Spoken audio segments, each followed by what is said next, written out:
Hi all. കുറേ pregnant patients നമ്മുടെ അടുത്ത് വന്ന് ചോദിക്കാറുണ്ട്, പൊക്കിൾ കൂടി ചുറ്റുന്നത് ഞാൻ കിടക്കുന്ന ഒരു പൊസിഷൻ കൊണ്ടാണോ, തിരിഞ്ഞും മറിഞ്ഞും കിടക്കുന്നത് കൊണ്ടാണോ എന്നാണ്. ഒരിക്കലുമല്ല.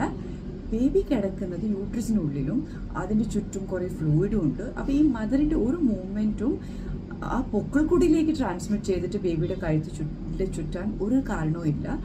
അതുണ്ടാവുന്നത് യൂഷ്വലി ബേബിയുടെ മൂവ്മെൻറ്റ്സ് കൊണ്ടാണ്. അപ്പോൾ അത് നമുക്ക് തടയാൻ പറ്റുമോ? ബേബിക്ക് മൂവ് ചെയ്യണ്ടേ?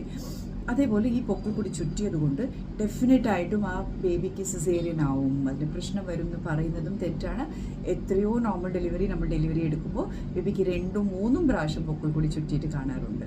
ബട്ട് ഓഫ് കോഴ്സ് ഇങ്ങനെ നമുക്ക് അറിഞ്ഞാൽ ഒരു സ്കാനിൽ പൊക്കിൾ കൂടി ചുറ്റിയിട്ടുണ്ടെന്ന് പറഞ്ഞാൽ നമ്മൾ കുറച്ചുകൂടി കെയർഫുൾ ആവും, കുറച്ചുകൂടി മോണിറ്ററിങ് ചിലപ്പോൾ ആ പ്രഗ്നൻസിയിൽ ചെയ്യും എന്നല്ലാതെ ഇത് കാരണം മോഡ് ഓഫ് ഡെലിവറിയിലും ഒരു ചേഞ്ചും വരാറില്ല. അതുകൊണ്ട് നിങ്ങളുടെ ആ പൊസിഷൻ മാറുന്നതുകൊണ്ട് ബേബിയുടെ പൊക്കിൾ കൂടി ചുറ്റാൻ ചാൻസ് ഇല്ല. നിങ്ങൾക്ക് പ്രഗ്നൻസിയിൽ തിരിഞ്ഞും മറിഞ്ഞും കിടക്കാം, മലന്ന് കിടക്കാൻ പാടില്ല എന്നുള്ളത് നമ്മൾ ഡെഫിനറ്റ്ലി പറയാറുണ്ട്. ഏതെങ്കിലും ഒരു സൈഡിൽ ചരിഞ്ഞ് കിടക്കുന്നതായിരിക്കും നല്ലത്.